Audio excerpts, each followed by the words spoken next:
Hello, this is Michelle Delisle with Nevelex Labs, and welcome to our series on real-world flows. In this series, we're going to be speaking with a couple of analysts from Land O'Lakes.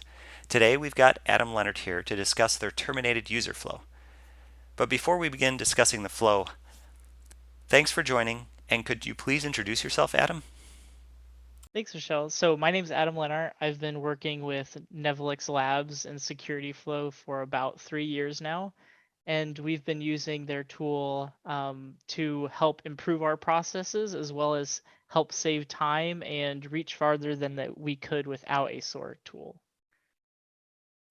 Excellent. Thanks, Adam.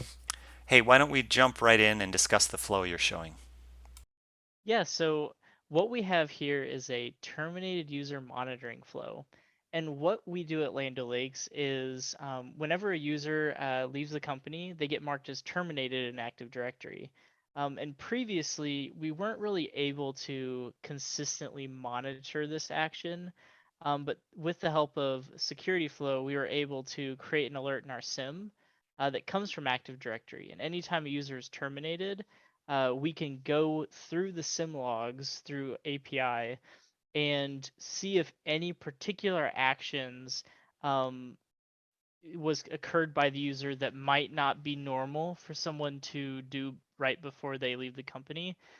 For instance, we look for somebody triggering a DLP alert, whether that's with personally identifiable information or intellectual information from the company, as well as mass downloads occurring from SharePoint onto a thumb drive. Excellent. And you've got DLP capabilities in this as well, right? Yes, so actually what we're doing is we have our DLP tools sending syslog information to our SIM. And so actually what we're having Nevelex Labs do is reach out to um, these data sources and look for DLP events. Excellent. And can you give a summary of like what systems you're integrating with? You've mentioned SIM, but what other tools are being used here? Yes, so actually what we're doing is we're pulling the alert from our SIM and we're going to Active Directory and we're asking for more user information. Um, and from there, we're then going back to the SIM and querying information.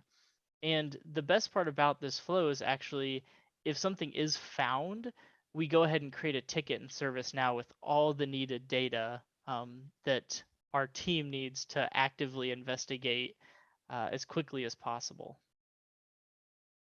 Excellent. And what kind of time savings are you achieving with this flow?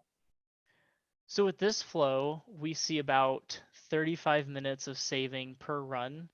And what that is us getting an alert that a user has been terminated and querying our SIM past back at the past 6 months.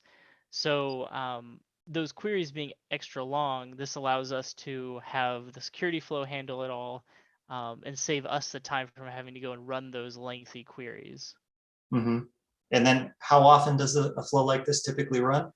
For our company in size, we usually see anywhere from 5 to maybe 15 times a day. Mm-hmm. So it can get pretty substantial depending on the day. Right. So you're talking about hours of savings per day regularly with this particular flow. Yes, and with this flow, like I mentioned, this is something we couldn't really get to because of the amount of time to go into it. So building this flow has actually not only saved us time, but gotten us insight into when someone is terminated, how often do we get these odd occurrences of DLP or mass downloads occurring? Adam, thank you so much for your time and sharing an overview of this flow. Through Security Flow, Adam and the rest of the team are able to consistently perform operations that were not done previously due to time constraints. They're saving significant time every day, and they're able to gain new insight into DLP and mass download occurrences. We hope you found this video informative, and we'd love to hear from you. Reach out to us at nevelexlabs.com or send us an email at sales@nevelexlabs.com.